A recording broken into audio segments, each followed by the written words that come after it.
السلام علیکم ناظرین، میں ہوں امانت گشکوری۔ آج کے ویلاگ میں بات کریں گے کہ چیف جسٹس پاکستان یحییٰ آفریدی سپریم کورٹ کے ججز کے وفد کے ہمراہ کن کن ممالک کا دورہ کریں گے اور کیا مقاصد ہیں ان کے دورے کے، اور ان کے دورے کے دوران قائم مقام چیف جسٹس کون ہوں گے۔ کیا جسٹس منصور علی شاہ کا خواب پورا ہونے جا رہا ہے، چونکہ وہ 26ویں آئینی ترمیم کے بعد چیف جسٹس پاکستان نہیں بن سکے تھے، تو کیا اب وہ چیف جسٹس پاکستان بننے جا رہے ہیں؟ تو اس سے متعلق آج کے ویلاگ میں بات کریں گے۔ سب سے پہلے بات کریں گے چیف جسٹس یحییٰ آفریدی کی، جو کہ 22 اپریل سے 26 اپریل تک چین کا دورہ کرنے جا رہے ہیں، اور چین میں بین الاقوامی جوڈیشل کانفرنس ہو رہی ہے۔ SCO ممالک کے جو ممبران ہیں ان کے چیف جسٹس صاحبان جو ہیں وہ اس کانفرنس میں شرکت کریں گے، اور 22 سے 26 اپریل کے درمیان ہونے والی جوڈیشل کانفرنس میں چیف جسٹس پاکستان اپنے ہمراہ دیگر ججز کو بھی لے کر جا رہے ہیں۔ جسٹس امین الدین خان جو کہ سپریم کورٹ کے آئینی بینچ کے سربراہ ہیں، وہ بھی چیف جسٹس پاکستان کے ہمراہ جا رہے ہیں، اور اس کے علاوہ جسٹس شاہد وحید بھی چیف جسٹس پاکستان کے ہمراہ ہوں گے، اور اس کے علاوہ گوادر اور خیبر پختونخوا سے ایک ڈسٹرکٹ سیشن جج جو ہے وہ بھی اس وفد کا حصہ ہیں۔ تو یہ وفد وہاں پر کیا کرے گا؟ جوڈیشل کانفرنس جو ہے اس میں مختلف موضوعات ہیں جن پر گفتگو کی جائے گی، جو کہ زیر بحث آئیں گے، اور یادداشت کی مختلف وہ جو ہے اس پر بھی دستخط کیے جائیں گے، مختلف یادداشت پیش کی جائیں گی، اور MOUs جو ہیں وہ بھی متوقع ہیں کہ موسمیاتی تبدیلی سمیت دیگر MOUs پر بھی سائن کیے جا سکتے ہیں۔ سپریم کورٹ کی جانب سے اعلامیہ بھی اس حوالے سے جاری ہو چکا ہے، جس میں یہ بتایا گیا ہے کہ چیف جسٹس پاکستان وفد کے ہمراہ چین کا دورہ کریں گے، اور اس کے علاوہ ایران کے چیف جسٹس سے بھی وہ ملاقات کریں گے، اور ان سب ملاقاتوں کے بعد وہ ترکی بھی جائیں گے، استنبول کا بھی دورہ کریں گے۔ وہاں پر ایک تقریب ہے، وہاں پر بھی چیف جسٹس پاکستان نے شرکت کرنی ہے، اور جسٹس شاہد وحید جو کہ اس وفد کا حصہ ہوں گے، انہوں نے آرٹیفیشل انٹیلیجنس پر وہاں پر خطاب بھی کرنا ہے، اور آرٹیفیشل انٹیلیجنس جو ہے وہ آج کل ہر شعبے میں اس کا اہم کردار ہو چکا ہے، تو عدلیہ میں بھی اس کو متعارف کروانا اور اس کے فوائد اور اس کے استعمال سے متعلق جو موضوع ہے اس پر جسٹس شاہد وحید ایک تفصیلی تقریر کریں گے۔ جو کانفرنس کے شرکاء ہوں گے ان سے انہوں نے خطاب بھی کرنا ہے۔ اس کے علاوہ چیف جسٹس پاکستان یحییٰ آفریدی نے کانفرنس سے ہٹ کر ایران کے چیف جسٹس سے ملاقات کرنی ہے، اور ایران سے جو دو طرفہ تعلقات ہیں ان پر بھی گفتگو کی جائے گی، اور ان تمام کانفرنس کے اختتام پر چیف جسٹس جو ہیں وہ ترکی کا دورہ کریں گے۔ ترکی میں 24 سے 27 اپریل کے دوران ان کی جو آئینی عدالت ہے ترکی کی، اس کی 63ویں سالگرہ ہے، تو اس اینیورسری کے موقع پر چیف جسٹس پاکستان یحییٰ آفریدی کو بلایا گیا تھا۔ ترکی کے جو آئینی عدالت کے صدر ہیں، سربراہ ہیں، انہوں نے دعوت دی تھی، تو ترکی بھی جائیں گے، اور وہاں پر بھی جو بین الاقوامی امور ہیں، جو عدالتی امور ہیں، ان پر گفتگو کی جائے گی۔ اور یہ دورہ جو ہے یہ ایک ہفتے پر محیط ہے۔ 21 اپریل سے یہ دورہ بیرون ممالک کا ہے چیف جسٹس کا وفد کے ہمراہ، اور 28 اپریل کو وہ وطن واپس پہنچیں گے۔ اور چیف جسٹس کی عدم موجودگی میں چونکہ جو سینئر ترین جج ہوتا ہے سپریم کورٹ کا، وہ قائم مقام چیف جسٹس بنتا ہے،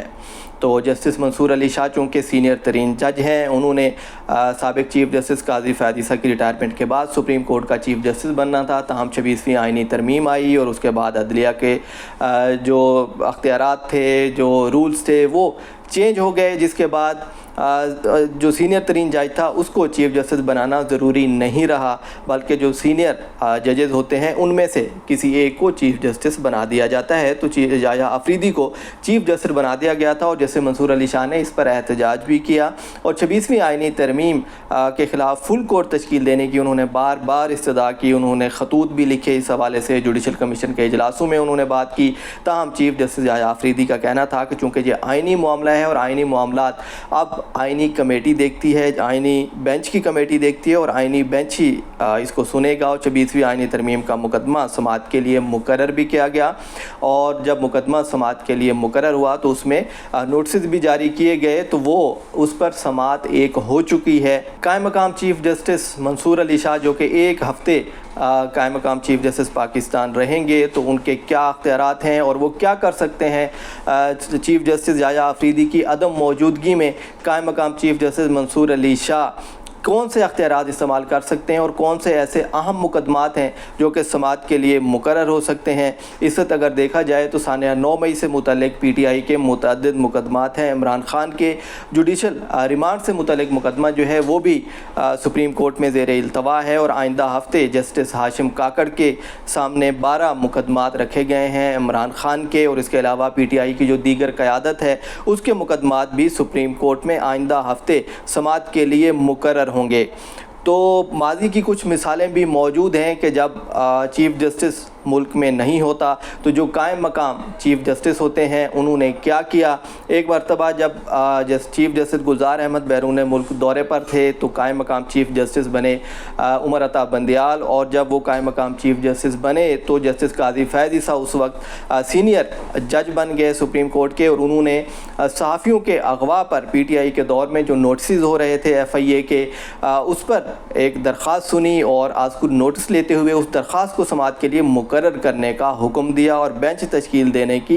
کا حکم نامہ بھی جاری کیا۔ تاہم جو قائم مقام چیف جسٹس سے عمر عطا بندیال، انہوں نے قاضی فیض عیسیٰ سے وہ کیس لے کر ایک 5 رکنی لارجر بینچ تشکیل دے دیا، اور اس کے بعد وہ 5 رکنی لارجر بینچ 3 رکنی بینچ میں تبدیل ہوا، اور 3 رکنی بینچ نے وہ کیس سنا تھا تو قاضی فیض عیسیٰ سے وہ مقدمہ واپس لے لیا گیا تھا۔ جسٹس سردار طارق مسعود بھی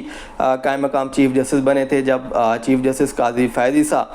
بیرون ملک دورے پر گئے تو وہ قائم مقام چیف جسٹس بنے، اور جسٹس سردار طارق مسعود نے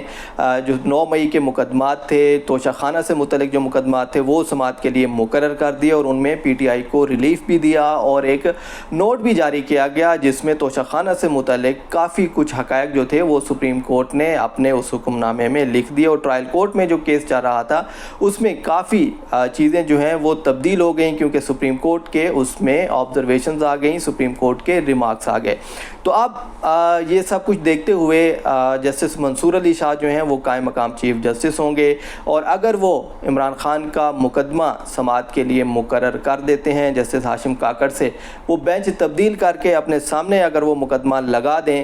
تو پھر پی ٹی آئی کو ریلیف مل سکتا ہے، اور پی ٹی آئی کے سانحہ 9 مئی سے متعلق جتنے بھی مقدمات ہیں 35,000 سے زائد لوگوں کو نامزد کیا گیا ہے، وہ ملزم ہیں سانحہ 9 مئی میں جو توڑ پھوڑ کی گئی، جو آرمی کی انسٹالیشن پر حملے کیے گئے۔ تو آپ جسٹس منصور علی شاہ چاہیں تو وہ یہ مقدمات واپس لے سکتے ہیں، اور 9 مئی کے مقدمات مقرر بھی کیے جا سکتے ہیں جسٹس منصور علی شاہ کے بینچ کے سامنے، اور جسٹس منصور علی شاہ نے جو مخصوص نشستوں کے کیس کا فیصلہ دیا تھا اس پر بھی عمل درآمد نہیں ہوا، اور جسٹس منصور علی شاہ کے فیصلے کے خلاف نظر ثانی کی جو درخواست ہے وہ بھی دائر کی گئی۔ الیکشن کمیشن نے سپریم کورٹ میں نظر ثانی کی درخواست دائر کر سکتی ہے، اور جیسے منصور علی شاہ اگر چاہیں تو وہ مخصوص نشستوں کا مقدمہ بھی سماعت کے لیے مقرر ہو سکتا ہے۔ کچھ لوگ جو پی ٹی آئی کی جو قیادت ہے اور پی ٹی آئی کے جو کارکنان ہیں ان کو امیدیں ضرور ہوں گی کہ جیسے منصور علی شاہ کے لیے، چونکہ انہوں نے آواز بھی اٹھائی اور 26ویں آئینی ترمیم کو پی ٹی آئی نے چیلنج کیا، عمران خان نے چیلنج کیا، تو اب وہ یہ ضرور چاہیں گے کہ جیسے منصور علی شاہ کوئی ایسا فیصلہ ضرور دیں، کوئی ایسا مقدمہ سماعت کے لیے ضرور مقرر کریں جس سے پی ٹی آئی کو ریلیف مل سکے، کیونکہ پی ٹی آئی کی جو قیادت ہے وہ عدالتوں پر عدم اعتماد کر چکی ہے، اور جو مقدمات سماعت کے لیے مقرر ہوتے ہیں ان میں وکلاء پیش ہو کر جو ہے درخواستیں یا تو واپس لے لیتے ہیں یا پھر یہ کہتے ہیں کہ 26ویں آئینی ترمیم کا مقدمہ پہلے سماعت کے لیے مقرر کیا جائے، اور پریکٹس پروسیجر جو کمیٹی ہے اور جو اس کے فیصلے ہیں وہ تمام فیصلے واپس لیے جائیں، کیونکہ 26ویں آئینی ترمیم غیر آئینی ہے، پی ٹی آئی کا یہ موقف ہے۔ اور اب جسٹس منصور علی شاہ ان کا بھی چونکہ یہی موقف ہے کہ 26ویں آئینی ترمیم جو ہے اس پر پہلے فل کورٹ ہونا چاہیے، فل کورٹ تشکیل دیا جانا چاہیے، تاہم 26ویں آئینی ترمیم کے بعد اب وہ فل کورٹ اس طرح تشکیل نہیں دے پائیں گے، کیونکہ فل کورٹ اجلاس چیف جسٹس جایا آفریدی نے 2 روز قبل بلایا اور ایڈجرن کر دیا کہ جلد دوبارہ اجلاس بلایا جائے گا، اور چیف جسٹس جایا آفریدی نے بینچز کی تشکیل پر بھی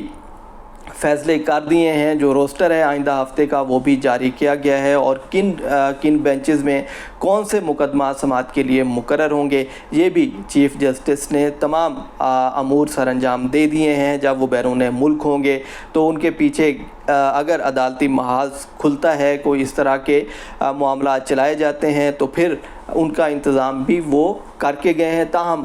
اس حد تک ضرور قائم مقام چیف جسٹس منصور علی شاہ کو اختیارات حاصل ہوں گے کہ وہ مقدمات کسی بھی ٹائم ججز کمیٹی میں رکھ کر مقرر کر سکتے ہیں. کسی ایمرجنسی میں لگایا جا سکتا ہے. اہم نوعیت کے فوری نوعیت کے جو مقدمات ہیں وہ سنے جا سکتے ہیں, اور خصوصاً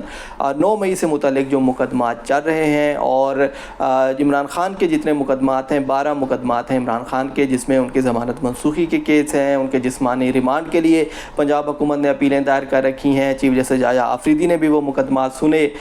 لیکن ان پر فیصلہ نہیں کیا گیا, اور چند مقدمات جو ہیں جن میں زیادہ لوگ شامل ہیں سانحہ 9 مئی کے, ان کا ٹرائل 4 ماہ میں مکمل کرنے کا حکم جاری کر رکھا ہے چیف جسٹس یحییٰ آفریدی نے. لیکن اب 9 مئی سے متعلق جو مقدمات ہیں وہ مقرر ہو سکتے ہیں, اور اس حد تک چیف جسٹس